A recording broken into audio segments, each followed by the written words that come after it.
Immortal and Martial Dual Cultivation, episode 130. Untuk melihat video selengkapnya, sahabat bisa kunjungi playlist yang telah Sabta Novel sediakan. Yuk mari, kita berimajinasi bersama dan masuk ke alur ceritanya.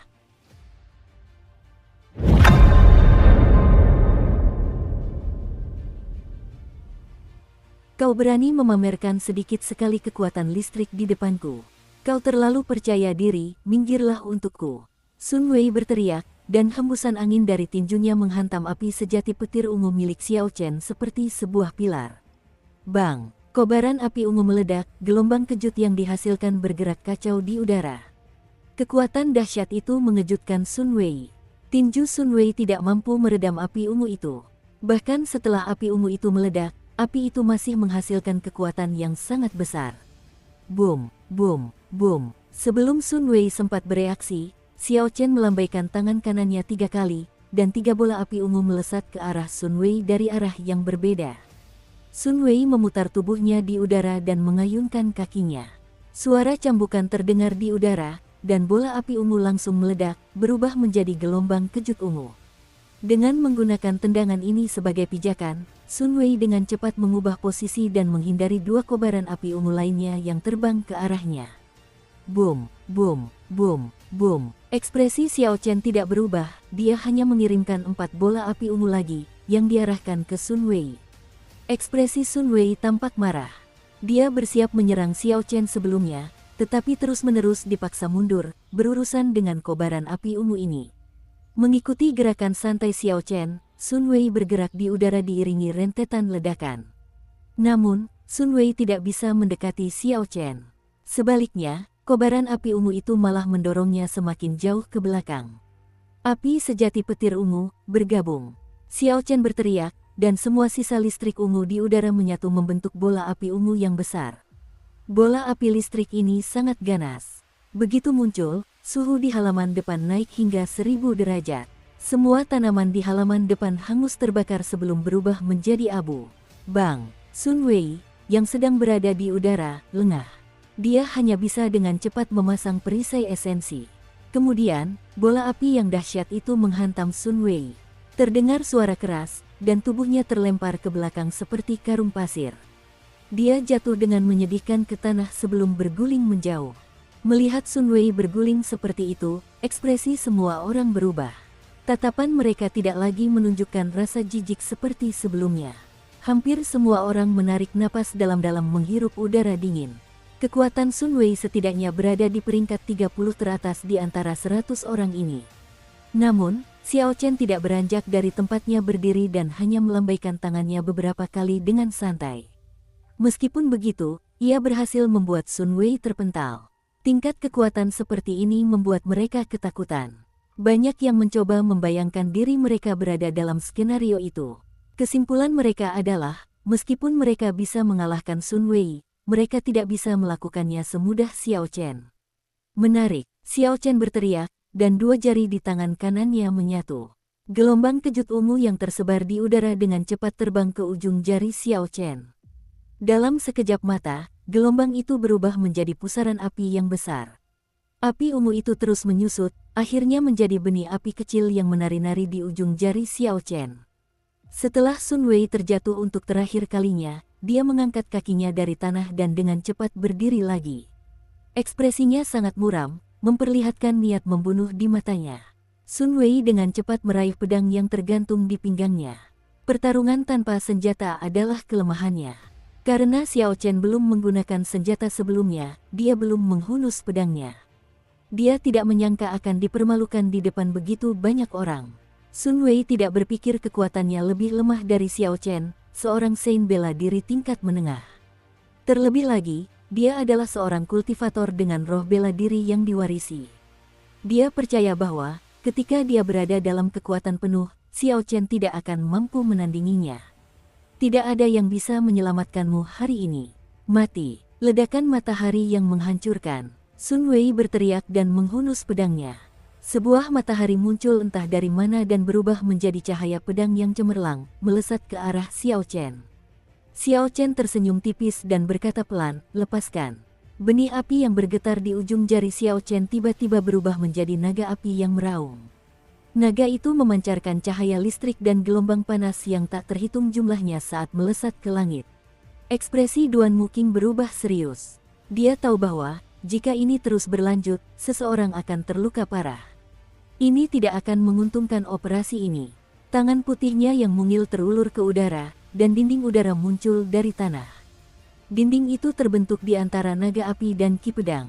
Suhu udara anjlok drastis. Meskipun matahari bersinar terik, semua orang merasa seperti berada di dalam gua es. Lapisan embun beku menutupi segala sesuatu di halaman depan. Energi dingin aneh dari dinding es menyerang Ki Pedang dan naga api ungu. Mereka yang hadir menyaksikan keduanya dengan cepat membeku. Bang! Ketika pedang Ki dan naga api berada 5 meter dari dinding es, mereka membeku sepenuhnya. Kemudian mereka menabrak dinding es dan langsung hancur menjadi serpihan es kecil yang tak terhitung jumlahnya. Duan Muking secara bersamaan mematahkan teknik bela diri keduanya. Gerakan ini mengejutkan kerumunan di sekitarnya. Xiao Chen agak terkejut. Setelah tidak bertemu dengannya selama setahun, kekuatan Duan Muking telah mencapai tingkat yang begitu mengerikan. Duan Muking mundur dan menghancurkan dinding es. Suhu di halaman depan langsung kembali normal. Rasa dingin seketika menghilang. Sun Wei, jika kau ingin ikut serta dalam misinya, sebaiknya kau tutup mulut dan cabut pedangmu, Duan Muking memperingatkan tanpa ekspresi. Sun Wei mendengus dingin dan menyarungkan pedangnya. Kekuatan yang ditunjukkan Duan Muking membuatnya tidak berani bertindak gegabah seperti sebelumnya. Dia menatap dingin Xiao Chen dan berkata, "Sampah dari paviliun pedang surgawi, sebaiknya kau berdoa agar tidak bertemu denganku setelah misi ini berakhir." Ledakan. Tepat ketika Sun Wei berbicara, guntur bergemuruh di langit tanpa alasan sama sekali, suaranya sangat memekakkan telinga. Kilatan cahaya muncul di mata Xiao Chen yang sebelumnya tenang. Niat membunuh segera tercurah saat tangan kanannya menggenggam gagang pedangnya. Aktifkan sepatu berjalan angin. Teknik tingkat tinggi seni melayang awan naga biru, 9 transformasi naga pengembara. Teknik rahasia puncak King Yun, tebasan angin jernih. Tiba-tiba, 9 embusan angin sejuk bertiup di halaman. Saat angin sejuk bertiup, semua orang merasa nyaman. Tubuh Xiao Chen tanpa diduga terbelah menjadi 9. Xiao Chen menghunus pedangnya, dan 9 cahaya pedang yang cemerlang menyala. Namun, tidak ada yang merasakan niat membunuh. Dengan bantuan sepatu angin, kecepatan Xiao Chen langsung menembus kecepatan suara. Cahaya pedang beterbangan secara kacau, bergerak secepat kilat. Kesembilan sosok itu bagaikan angin, menyilaukan mata semua orang, mereka tidak bisa membedakan mana yang asli dan mana yang palsu. Ledakan. Ketika angin sejuk berhenti, kesembilan sosok itu menyatu, dan 9 luka muncul di tubuh Sun Wei. Dia bahkan tidak sempat menghunus pedangnya. Pedang bayangan bulan yang berkilauan menekan tenggorokannya. Dia bahkan tidak berani bernapas. Darah mengalir deras dari lukanya. Wajah Sun Wei langsung memucat. Bilah pedang di tenggorokannya membuatnya merasakan kematian begitu dekat untuk pertama kalinya. Bahkan lukanya pun mati rasa, dia benar-benar kehilangan semua kesadarannya. Tangan Xiao Chen bergerak sedikit dan melukai kulit leher Sun Wei, meninggalkan sedikit darah yang menetes. Dia berkata dengan acuh tak acuh, "Sekarang aku sudah bertemu denganmu, apa pendapatmu tentang itu?" Sun Wei sangat pucat, dia sangat marah. Namun, ketika melihat tatapan dingin Xiao Chen, dia tidak berani membalas. Dia merasa bahwa, jika dia menunjukkan sedikit pun perlawanan, orang ini pasti akan membunuhnya tanpa ragu-ragu. Tanpa Mu Chengsui, orang yang memimpin talenta-talenta luar biasa Provinsi Nanling adalah Ji Changkong. Sekarang setelah Xiao Chen mengacungkan pedangnya ke arah Sun Wei, akan tidak pantas jika Ji Changkong, sebagai pemimpin Provinsi Nanling, tidak mengatakan apapun. Ji Changkong berdiri dan perlahan berjalan mendekat. Bintang-bintang hancur dan terlahir kembali di matanya, membentuk lautan bintang yang tak terbatas. Hal ini membuat mata Ji Changkong tampak tak terbatas. Seolah-olah, jika seseorang tidak hati-hati, mereka akan jatuh ke dalamnya. Ji Changkong berjalan hingga 10 meter dari Xiao Chen. Kemudian, dia berkata dengan cemberut, "Teman, kurasa kau agak berlebihan." Xiao Chen berbalik dan bertatap muka dengan Ji Changkong. Dia berkata dengan acuh tak acuh, "Bagaimana ini bisa berlebihan? Apakah dia diizinkan untuk mempermalukan dan mengancamku tanpa membalas? Saat Xiao Chen melangkah ke halaman depan, Sun Wei mengejek Xiao Chen.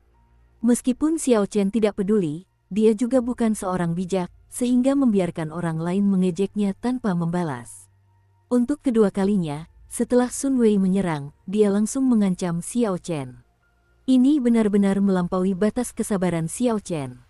Meskipun Xiao Chen telah menjatuhkan hukuman mati kepada orang ini, dia tidak berniat membunuh orang ini di sini. Misi ini jelas tidak mudah. Tanpa menunjukkan kekuatan tertentu, dia bahkan mungkin tidak akan memenuhi syarat untuk ikut serta. Xiao Chen melakukan gerakan besar dengan tujuan memperingatkan kerumunan. Pada saat yang sama, dia juga membuktikan kekuatannya, sehingga Sun Wei tidak akan berani bertindak sembrono. Beginilah cara kerja dunia ini. Jika Xiao Chen menunjukkan kekuatannya sejak awal, tidak akan ada begitu banyak pertanyaan tentang dirinya. Ji Changkong melihat luka-luka Sun Wei dan berkata, "Lepaskan dia dulu." "Aku, Ji Changkong, menjamin bahwa Sun Wei tidak akan mencari masalah denganmu selama misi ini. Kau bisa menjadi bagian dari pertemuan yang menguntungkan ini. Dia tidak akan mencari masalah selama misi, tetapi setelah itu bukan lagi urusan Ji Changkong," pikir Xiao Chen dalam hati sambil tersenyum. Ji Changkong ini benar-benar pandai bermain kata-kata. Namun, Xiao Chen telah mencapai tujuannya. Tidak masalah baginya untuk mundur. Jika pihak lain ingin mencari masalah dengannya setelah itu, dia tidak perlu takut Xiao Chen akan membunuh Sun Wei. "Kakak," Xiao Chen menyarungkan pedangnya dan berkata dengan acuh tak acuh, "Kuharap jaminanmu efektif." Sun Wei merasakan kelegaan. Dia segera menekan titik akupuntur di dadanya dan menghentikan darah yang mengalir deras. Kedua murid klan Sun yang mengikutinya segera bergegas mendekat dan membantunya. "Huci." Saat Xiao Chen berbalik, Ji Changkong bergerak. Bintang-bintang di langit berkelap-kelip, dan dia melayangkan serangan telapak tangan. Cahaya bintang bersinar dari mana-mana, area seluas 100 meter di sekitar Ji Changkong tampak berubah menjadi sungai bintang yang gemerlap. "Aku menjamin bahwa Sun Wei tidak akan mencari masalah denganmu, tetapi aku tidak menjamin apapun tentang diriku sendiri." Dukung terus channel YouTube Sabta Novel.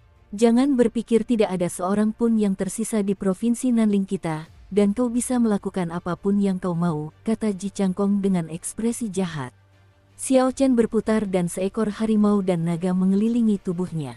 Seni pemahatan tubuh naga dan harimau beredar dengan cepat. Dia meninju dengan jurus lompatan harimau dan naga melayang, menyambut serangan telapak tangan itu. Bang! Saat telapak tangan dan kepalan tangan bertemu, terdengar suara keras. Gelombang kejut yang dahsyat menyebar, berubah menjadi angin kencang. Angin itu menerbangkan pakaian dan rambut semua orang. Bintang-bintang di belakang Ji Changkong semuanya menyatu di telapak tangannya, kekuatan sungai bintang-bintang berkumpul menjadi satu. Namun, Xiao Chen telah menggunakan jurus pamungkas dari jurus naga harimau agung, lompatan harimau, lompatan naga. Ini adalah pertama kalinya Xiao Chen menggunakan jurus ini setelah ia mencapai lapisan kelima dari seni memahat tubuh naga dan harimau. Kekuatan Xiao Chen telah mencapai 15.000 kg. Dari segi aura dan kekuatan, dia tidak kalah dengan lawannya. Keduanya kurang lebih seimbang. Begitu kepalan tangan dan telapak tangan bertemu, keduanya mundur 5 langkah. Keduanya merasakan tangan kanan mereka mati rasa, ki dan darah di tubuh mereka melonjak hebat. Semua organ dalam mereka terguncang. "Cukup, jika ada yang mencoba lagi, kalian bisa langsung pergi. Aku, Duan Muking, hanya akan mengatakannya sekali. Jika ada yang tidak percaya, kalian bisa mencobanya."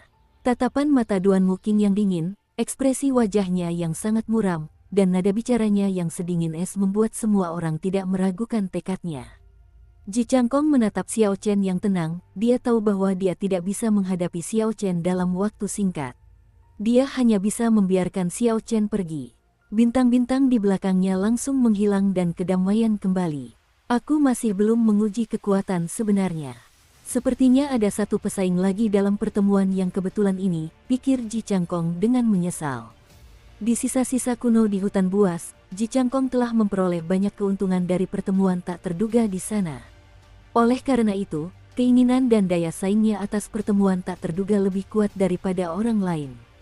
Melihat Ji Changkong mundur, Xiao Chen tidak berniat untuk melanjutkan pertarungan. Dia tahu bahwa pihak lawan hanya mencoba menguji kekuatannya. Itu jauh dari konflik yang tidak dapat diselesaikan. Duan Muking berbalik dan berkata kepada Xiao Chen, "Aku masih belum menanyakan namamu. Selain itu, tolong tunjukkan padaku kontrak misi dan token identitas paviliun pedang surgawimu." Xiao Chen menyerahkan kontrak misi dan token identitas. Kemudian, dia berkata, "Ye Chen dari Puncak Qingyun." Puncak Qingyun. Ketika Duan Muking mendengar kata-kata ini, dia agak terkejut dalam hatinya. Dia sedikit memahami situasi paviliun pedang surgawi. Menurut apa yang dia dengar, Murongcong meninggalkan paviliun pedang surgawi karena kalah dari murid Puncak Qingyun. Orang di hadapannya bisa jadi orang itu. Setelah memeriksa kartu identitas dan kontrak misi, Duan Muking berkata pelan, "Silakan duduk.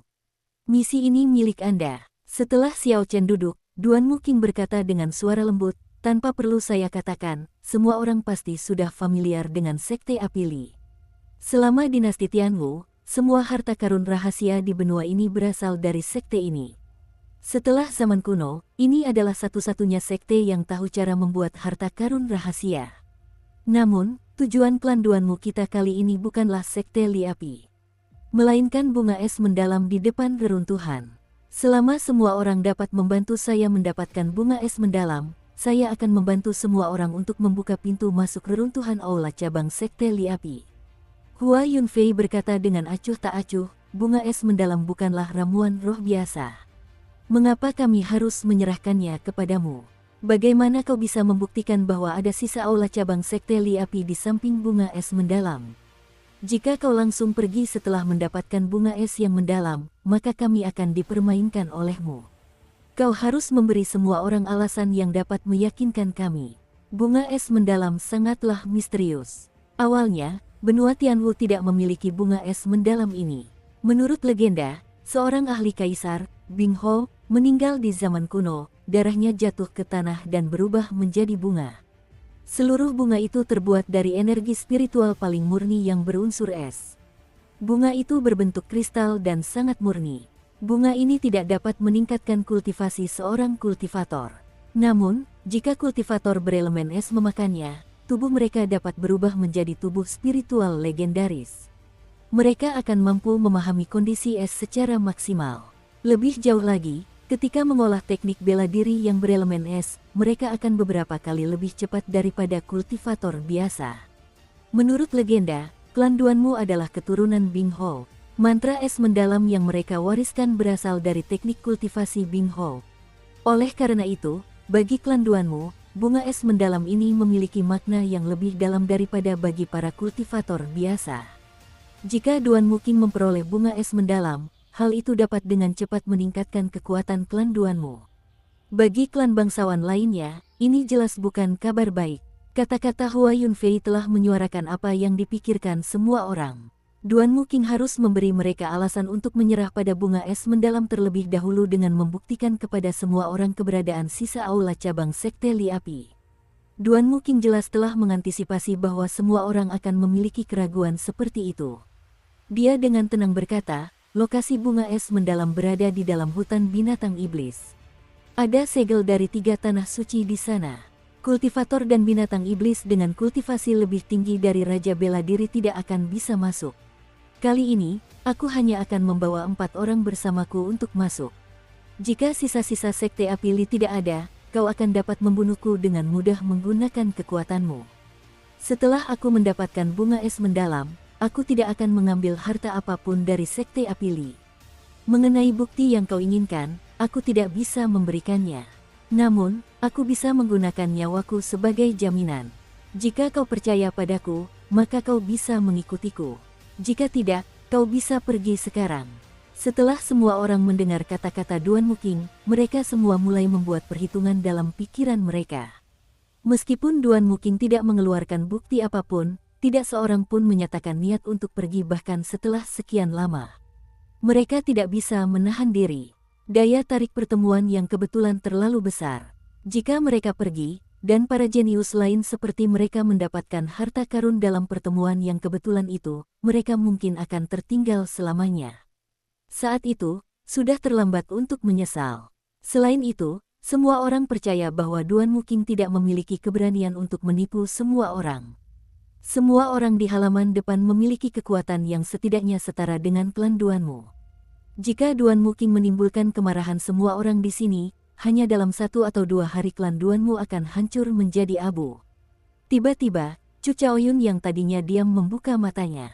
Dia bertanya, hutan binatang iblis yang mana? Duan Muking menjawab dengan lembut, hutan tinta di bawah pegunungan tinta. Bagaimana mungkin itu hutan tinta? Ketika semua orang yang hadir mendengar kata-kata hutan tinta, mereka semua menarik napas dingin. Ekspresi mereka berubah dan banyak orang mulai ragu-ragu. Hutan tinta adalah hutan binatang iblis yang terletak 5.000 meter di bawah tanah. Letaknya tepat di bawah pegunungan tinta. Seluruh pegunungan tinta adalah pegunungan binatang iblis. Itu adalah zona bahaya terkenal di negara Qin Raya. Urat roh di seluruh gunung telah terkontaminasi oleh Ki Iblis. Dalam radius 500 km, vegetasi di sana dapat menyebabkan kematian jika seseorang tidak berhati-hati. Jika Anda bukan seorang raja bela diri, memasuki zona inti pegunungan itu sama saja dengan mengirim diri Anda sendiri untuk mati. Selain itu, hutan tinta bagaikan zona terlarang. Asal-usul urat roh yang rusak berada di hutan tinta di bawah pegunungan tinta. Situasi di mana seluruh sumber urat roh terkontaminasi oleh Ki Iblis sangat jarang terjadi di benua Tianwu. Di masa lalu, 3 tanah suci tidak memiliki cara untuk menyegelnya sepenuhnya. Mereka hanya bisa memasang penghalang, mencegah binatang iblis yang lebih kuat dari Raja Bela Diri untuk pergi. Jika tidak, jika binatang iblis yang mengerikan itu keluar, mereka akan menyebabkan bencana dahsyat di kota-kota sekitarnya. Duan Muking berkata pelan, semua orang tidak perlu khawatir memasuki pegunungan tinta. Istana es mendalam klan Duanmu akan mengantarkan semua orang dengan aman ke pintu masuk hutan tinta. Selain itu, bunga es mendalam dan sisa-sisa sekte Li Api tidak berada di zona inti hutan. Meskipun begitu, keraguan di wajah semua orang tidak berkurang. Mereka dengan cepat menghitung risiko dan potensi manfaatnya. Pertemuan tak terduga seringkali beriringan dengan risiko. Pertemuan seperti itu sering ditemukan ketika seseorang berada di ambang hidup dan mati. Tidak ada pertemuan tak terduga yang benar-benar bebas risiko. Bahkan jika ada, manfaatnya tidak akan signifikan. Sebelum semua orang datang, mereka sudah melakukan persiapan mental. Namun, ketika mereka mendengar bahwa mereka harus pergi ke hutan tinta, mereka menjadi tidak siap dan mulai ragu-ragu. Pertemuan yang kebetulan memang baik. Namun, jika seseorang kehilangan nyawanya saat mendapatkannya, semuanya akan sia-sia. Chu Chaoyun berpikir sejenak sebelum berkata dengan muram, jika hanya di pinggiran saja, kita bisa mencobanya. Aku, Hua Yunfei, juga bersedia mencobanya. Ini hanyalah hutan tinta, aku ingin melihat apa yang begitu menakutkan di sana. Aku, Ji Changkong, berani melakukan ini. Mu Yansui bersedia mencoba ini. Setelah Chu Chaoyun mengatakan sesuatu, orang-orang lain mulai menyetujuinya. Pada akhirnya, tidak ada yang mundur, dan semua orang memutuskan untuk tetap tinggal. Alasannya mudah dipahami jika dipikir-pikir. Semua orang di sini memiliki bakat luar biasa. Tidak seorang pun mau mengakui bahwa mereka lebih lemah daripada yang lain. Meskipun mereka mengetahui bahayanya dan tahu bahwa kemungkinan besar seseorang akan meninggal, mereka merasa bahwa yang akan meninggal bukanlah diri mereka sendiri. Xiao Chen memandang kerumunan yang dipenuhi semangat bertarung dan menggelengkan kepalanya sedikit. Mungkin hanya sebagian kecil orang di ruangan ini yang pernah mengalami bahaya hutan binatang iblis. Mungkin setengah dari orang-orang ini tidak akan kembali dari perjalanan ini. Melihat semua orang setuju, Duan Muking berkata, semua orang harap kembali dan beristirahat malam ini. Kita akan memulai perjalanan besok. Jangan membuat masalah di dalam kediaman. Jika kalian membuat marah para tetua, aku tidak akan bisa menyelamatkan kalian. Larut malam, bulan menggantung tinggi di langit. Cahaya keemasan menerangi tanah. Xiao Chen saat itu berada di kamar tamu ketika tiba-tiba ia mendengar langkah kaki yang lembut. Xiao Chen membuka matanya dan mengulurkan indera spiritualnya. Ternyata Yun Kexin yang berdiri di luar. Dia segera bangkit dan mempersilakan Yun Kexin masuk. Wajah Yun Kexin yang lembut tersenyum anggun. Dia berkata, "Selamat, Kakak Ye. Anda telah mengalahkan Murong Chong. Sekarang, nama Anda akan tersebar di seluruh provinsi Xie, semua orang akan mengenal nama Anda. Di dalam sekte, kekuatan selalu menjadi hal terpenting. Sekarang setelah Xiao Chen mengalahkan Murong Chong, setiap murid di Paviliun Pedang Surgawi harus memanggil Xiao Chen sebagai kakak senior Ye, terlepas dari berapa lama mereka berada di sekte tersebut. Namun, Yun Kexin jelas memiliki nada yang nakal, dia mungkin setengah bercanda. Xiao Chen tersenyum dan berkata pelan, tidak perlu menganggapku sebagai orang asing. Kakak Yun bisa memanggilku Ye Chen saja. Ayo, duduklah.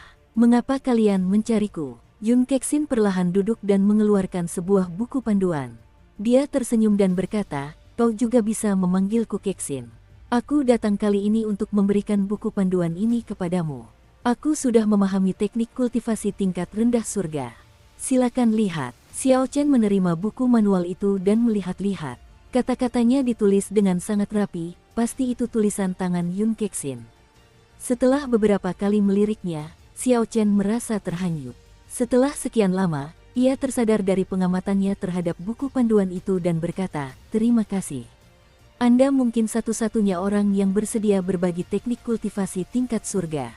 Yun Kexin tersenyum santai dan berkata, sekadar pengingat. Kau sebaiknya tidak menggunakan teknik kultivasi ini untuk saat ini. Aku bisa melakukannya segera karena roh bela diriku. Roh bela dirimu harus berelemen petir. Mantra naga pengembara berelemen angin. Mengingat sifat tirani dari teknik kultivasi tingkat surga, teknik ini akan langsung menghancurkan semua esensi atribut petir di tubuhmu. Dalam waktu singkat kultivasi, ranah kultivasimu akan menurun. Selain itu, akan sangat sulit untuk menggabungkan esensi atribut lain di masa depan. Memang benar demikian, Xiao Chen dapat dikatakan telah mengalami tirani teknik kultivasi tingkat surga. Setelah mantra ilahi petir ungu mencapai lapisan keempat, ia tidak lagi mentolerir esensi dari atribut lain. Saat ini, semua esensi di dalam tubuhnya adalah esensi berelemen petir. Terlebih lagi, esensi tersebut sangat murni.